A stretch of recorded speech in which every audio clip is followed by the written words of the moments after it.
Hello and welcome to Torian Tarot. Today we are going to be talking about how our root chakra affects our sense of safety. If you are new to the series, make sure you go back to the beginning. Each video builds on the one before to make sure we give our chakras all the help and healing that they need and deserve. If you are a returning viewer, welcome back and thank you for joining me on this journey. Before we get started, please take a moment to like the video and subscribe. Then we are going to take a few deep breaths, connect to the earth in our root chakra, set our intentions for this work that we're doing today, and get started. So make sure you get comfortable, get in that mindset, close your eyes, and just take a few deep breaths.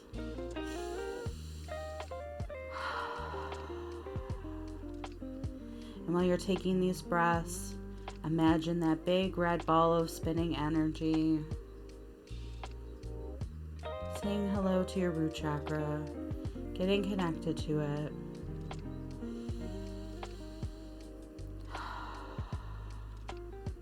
Picturing those roots coming out of it, connecting you with the earth.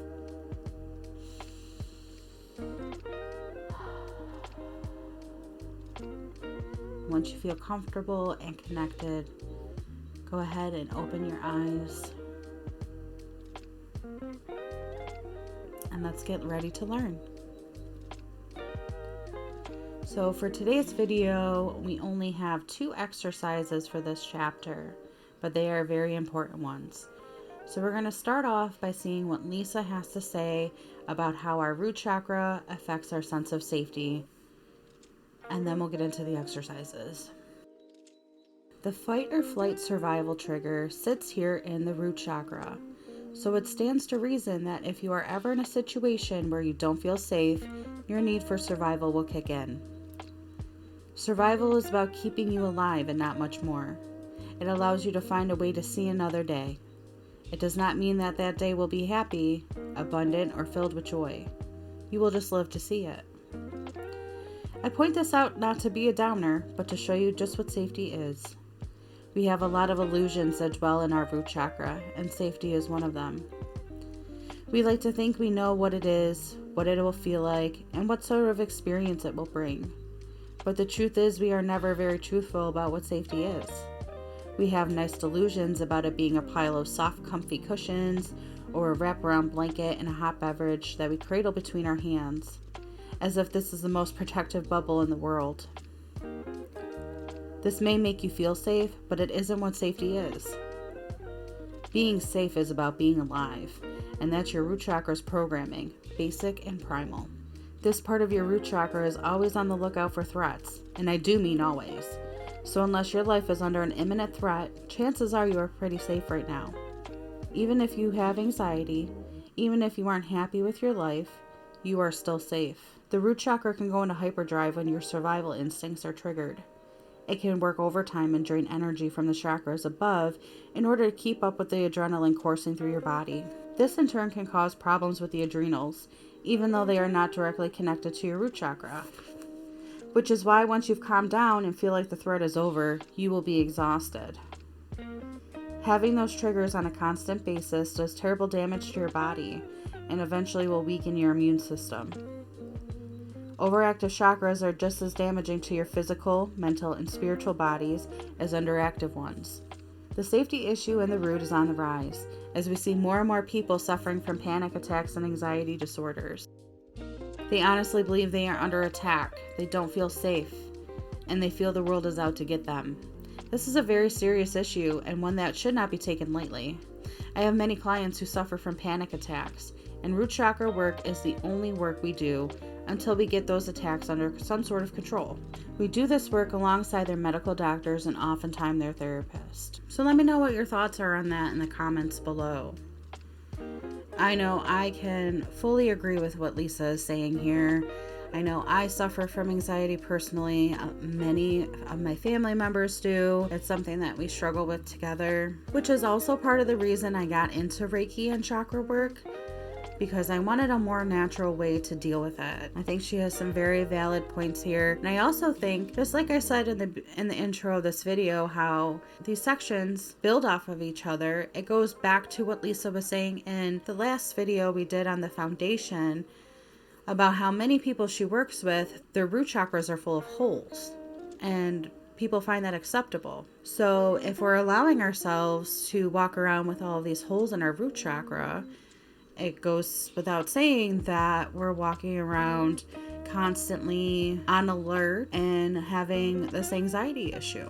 So if we can go back to the root of everything and start really strengthening our root chakras and helping them heal, that should hopefully help with the anxiety, constantly feeling under pressure, constantly feeling on guard. So that's why I felt it was really important to do this series, especially for myself, but also wanting to share it with other people because this is such an issue. So if doing little things like seeing what our root chakra needs, writing these affirmations, working with this energy to help us out, it's worth it. So take some time to think on that. If you feel called to do so, to write about it in your journal. Write about if you have anxiety, or just write about your thoughts of what Lisa had to say. And if you don't feel the need, that's fine, but still keep it in the back of your mind as we work through these exercises. To get started on exploring our sense of safety that lives in our root chakra, we're going to dive right in and pick a significator card to represent our safety. So like we've done many times before, we're going to get our decks out.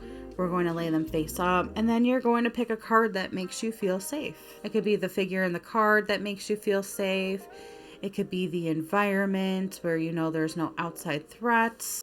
But the most important thing is unlike previous significator cards, we're going to keep this in the upright position. So you only have to focus on that. If it's helpful, pull a few cards out that give you that safe feeling, sit with each one of them, and then ultimately pick whichever one feels right for you. So some cards that are suggested would be the Ace of Pentacles. This goes back more towards financial stability. So if that's what really makes you feel safe, which I can relate to being a Taurus, this would be a good card to consider. The next one would be the King of Swords. Obviously, the king is the overseer of everything. He makes swift, rash decisions. He's very stable, believes in that structure, routine, all things that lead back to the keywords I use in the foundation of my root chakra. So this may be a card that I may consider because it's holding that same energy I chose for myself to hold in my root chakra. So that's another card for you to consider. Another would be the Queen of Cups. This goes more towards emotional stability. She also represents a mother figure. Another would be the Empress. I like to relate her to similar to like a Mother Nature type of card. She represents pregnancy, fertility, again going back to that motherhood, creativity, beauty, femininity, harmony, healing. Overall, just a really good energy. So this is another card for you to consider. One last card that's suggested would be the Sun card. And I think this one really doesn't need a lot of explanation. This is just overall a very fun card. Lots of bright, positive energy. This brings forth feelings of optimism, vitality, enthusiasm, and happiness. I'm just going to take my time and go through my cards and see what feels right to me. And then I will come back and show you what I chose. I ultimately decided to go with the Emperor card. I think part of this goes back to relating him to my father. My father's always the one that I run to when I have an issue or I need advice on something more practical. And if you look here, the root chakra is represented by this card. So I think that that's a good sign as well. Another reason I ultimately decided to go with this card is based on my own personal knowledge of this card, but you can also see it illustrated here in the keywords: stability, structure, protection, control, logic.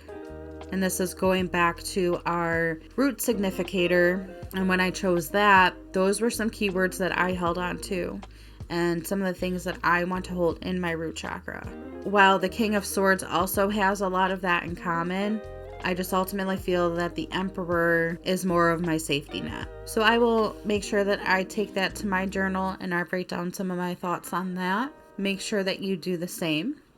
And let me know in the comments what you ultimately chose for your significator card. So now that we have that chosen, we can go ahead and move into our next exercise. And we are once again going to write an affirmation to go along with our significator card.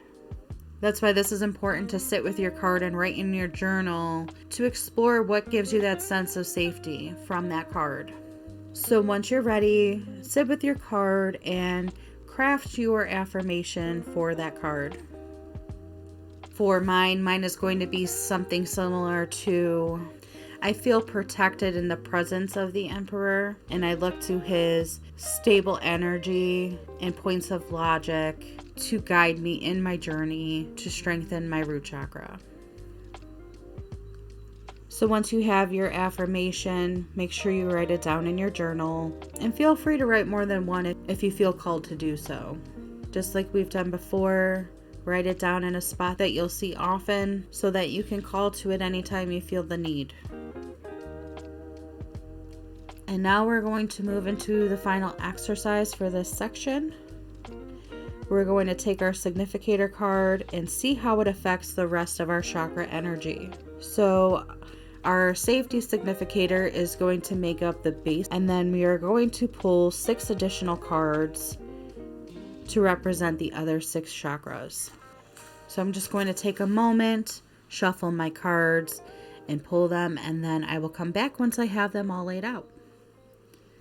Now that I have my cards laid out, again, as a reminder, because of the space that I'm working with, instead of going from the bottom to the top of my chakra pillar, I am going from this side being my root here up to my crown here. So feel free to lay them out however you need to in the space that you're working with. Now I'm just going to take my time and see how the Emperor affects the rest of my chakra pillar.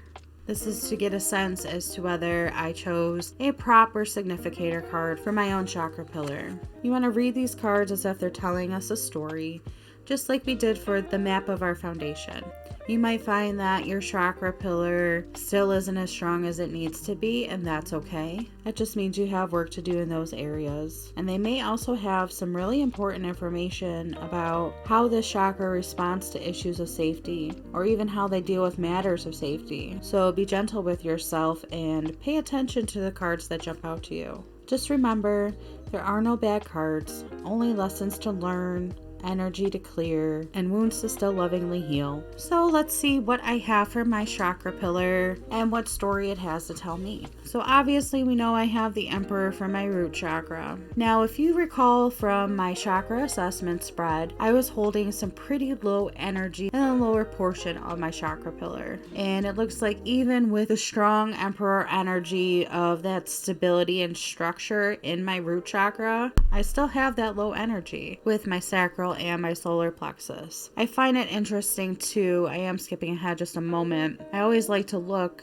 right away at the chakra symbols on these cards. Here you'll see the root chakra being represented, and with it being the 10 of Wands, you can see the keyword here in the corner is burden. My root chakra still isn't healed, so it's putting a burden on my sacral chakra.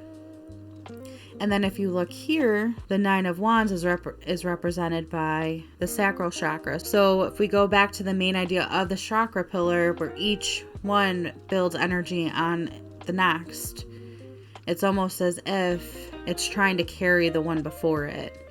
And it's also telling me that I have to heal these before this can heal itself, if that makes any sense. That's at least how I interpret it. So I am still holding that really low energy in here, even with this strong energy of the Emperor. Then we have in the middle here, for my heart chakra, the King of Pentacles. And if you look here, the main keyword is security. So if we think back to my chakra assessment spread, my heart chakra needed a lot of work, but it seems as though by having that stable energy in my root chakra, that's ultimately helping my heart chakra. So we have some improvement there, and even a little bit more in my throat. I feel a little bit more confident in speaking my truth. Some of the keywords I pull from the Knight of Swords: big changes, opportunities, seize the moment, quick wit. So I'm more comfortable with myself by speaking more freely. And then it dips down a little bit with my third eye, pulling that Seven of Swords. Depending on how you interpret it, it could be that I interpret my instincts or things from my intuition incorrectly, which is ultimately deceiving me.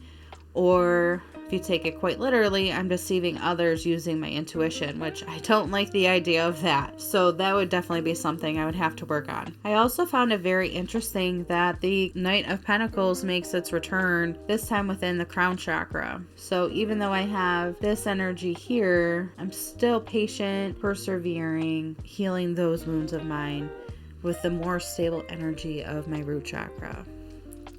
So even though this isn't perfect, in some areas it's a vast improvement, in others we still need work to do.